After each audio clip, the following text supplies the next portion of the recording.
Ito ang aking ginawa mula sa pera-perasong kahoy. Okay, di ba? Oh, ang ganda. Ang galing ko talagang gumawa. Oh, mula sa ganitong mga kahoy. Ayan, pinagdugtong-dugtong ko. Oh, di ba?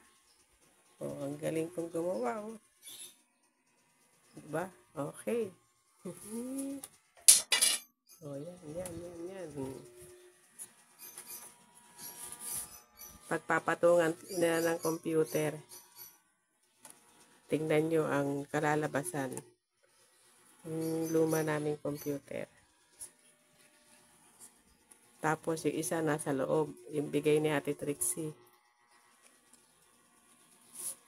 Tingnan nyo Papakita ko kung ano ang itsura. Wait lang Ito, yung isang ginawa ko, yung pinagpatungan ko. Ayan. Ibigay ni Ate Trixie na aming founder na computer. Ayan. Ginawaan ko rin ng patungan. Okay ba? Ang ganda, no? Ang galing, Ang galing ko talagang. Ako lang naman ang hahanga sa sarili ko. Di ba? Ang galing ko. Di ba? Ang galing. Ang galing kong gumawa. Ayan.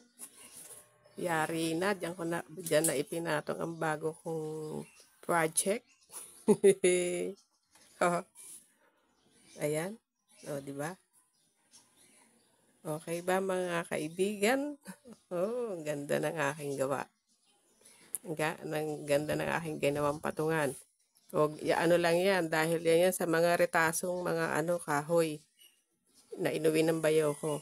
Pinagkukuha namin ni Jo. Di nakagawa kami ng patungan. Di ba? Ang gara-gara talaga. Ang ganda. Di ba? Tapos meron pang isa dito sa loob. Ayan. Ayan yung yung binigay na computer ni Ate Trixie ng aming founder. Ayan, naigawa ko rin ng magandang patungan, na maayos na patungan. Di ba? Ayan, ang ganda, di ba? Okay, bye-bye. Maraming salamat.